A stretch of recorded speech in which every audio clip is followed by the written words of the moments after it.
गौतम गंभीर को गुस्सा आया, वैभव सूर्यवंशी को प्लेइंग 11 से हटाया, संजू सैमसन को वापस लाया, श्रेयस अय्यर की कप्तानी पर भी खतरा मंडराया। करो या मरो का मुकाबला यानी चौथा टी20 मुकाबला आज खेला जाएगा। तो दोस्तों अब टीम इंडिया के पास गलती की बिल्कुल गुंजाइश नहीं बची हुई है। अगर आज इंग्लैंड के खिलाफ चौथा टी20 मैच यानी हार गया तो सिर्फ सीरीज नहीं हार जाएगी इंडिया, साख पर भी सवाल खड़ा हो जाएगा। और श्रेयस अय्यर की कप्तानी को भी लेकर यानी क्या श्रेयस अय्यर की अपनी कप्तानी में टीम को वापसी करा पाएंगे? क्या वैभव सूर्यवंशी को फिर से मौका मिलेगा या संजू सैमसन की वापसी होगी? आइए तो चलिए जानते हैं चौथा टी20 सीरीज का सुहानी क्या इस मैच में गुजरेगा पूरा कहानी। तो दरअसल भारत और इंग्लैंड के बीच 5 मैचों की टी20 सीरीज का मुकाबला यानी चौथा मुकाबला ब्रिस्टल में खेला जाएगा। यह मैच टीम इंडिया के लिए किसी फाइनल से कम नहीं होगा। श्रेयस अय्यर की कप्तानी वाली भारतीय टीम लगातार दबाव में है। पिछले मुकाबले में भारत को 125 रन से शर्मनाक हार का सामना करना पड़ा था, जिसके बाद टीम की बल्लेबाजी और रणनीति दोनों पर सवाल उठ रहे हैं। अब अगर भारत का यह मुकाबला फिर भी हार जाता है तो सीरीज उसके हाथ से निकल जाएगी और लगातार टी20 सीरीज हारने का दाग भी लग जाएगा यानी टीम इंडिया को। 5 मैचों की इस सीरीज में इंग्लैंड ने शानदार प्रदर्शन करते हुए बढ़त बना ली है। भारत के पास अब सिर्फ एक ही रास्ता है, जो चौथा और 5वां मुकाबला दोनों जीतकर सीरीज को बराबर करना होगा।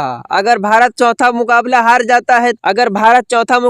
जाता है तो इंग्लैंड सीरीज अपने नाम कर लेगा और भारतीय टीम को वापसी करने की उम्मीद पूरी तरह से खत्म हो जाएगी। सबसे बड़ा सवाल यह है कि क्या संजू सैमसन या वैभव सूर्यवंशी खेलेंगे? इस मैच में पहले से ज्यादा चर्चा टीम चयन को लेकर हो रही है यानी प्लेइंग 11 को। दूसरे और तीसरे टी20 मुकाबले में अनुभवी बल्लेबाज यानी संजू सैमसन को बाहर कर यानी बैठा कर रखा गया था और 15 वर्षीय वैभव सूर्यवंशी को इंटरनेशनल डेब्यू का मौका दिया गया।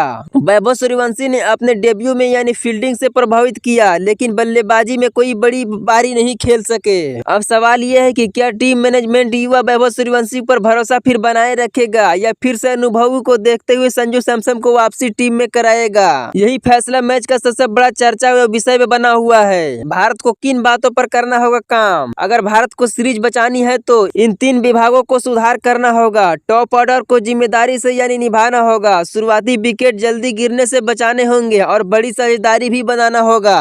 मिडिल ऑर्डर को भी योगदान देना होगा और पिछले मैचों में भी मध्य क्रम और पूरी तरह से फ्लॉप रहा। इस बार जिम्मेदारी को निभानी होगी यानी टीम को, यानी डेथ ओवर में लुटाने वाले रन को यानी उसको रोकना होगा और इंग्लैंड को आक्रमण बल्लेबाजों पर यानी दबाव बना के रखना होगा। इंग्लैंड का आत्मविश्वास अब 7वें आसमान पर है, यानी जीत का यानी खुशी का लहर उठ रहा है। दूसरी ओर इंग्लैंड लगातार 2 मैच जीतकर यानी बाद में पूरी तरह से आत्मविश्वास में है यानी इंग्लैंड की टीम। उनके बल्लेबाजी शानदार फॉर्म में है और गेंदबाजी भी भारतीय बल्लेबाजों को लगातार दबाव में रख रहे हैं यानी इंग्लैंड के गेंदबाजों ने भी। इंग्लैंड की कोशिश होगी कि चौथा मुकाबला जीतकर सीरीज अपना नाम कर ले यानी कब्जा जमा ले यानी सीरीज पर। यानी किन किन खिलाड़ियों पर रहेगी नजर अभी भारत को यानी सबसे पहला नजर रहेगी तो कप्तान श्रेयस अय्यर पर। अगर दूसरा वैभव सूर्यवंशी खेलते हैं तो वैभव सूर्यवंशी पर, अगर संजू सैमसन खेलते हैं तो संजू सैमसन पर और ईशान किशन और अर्शदीप सिंह और अक्षर पटेल पर। इन सब खिलाड़ियों पर नजर बने रहेंगे यानी भारतीय टीम के ऊपर। इन सब खिलाड़ी यानी प्रदर्शन नहीं करते हैं तो शायद अगला कोई भी टी20 सीरीज में या कोई मुकाबला में इन लोग का जगह भी नहीं बैठ पाएगा।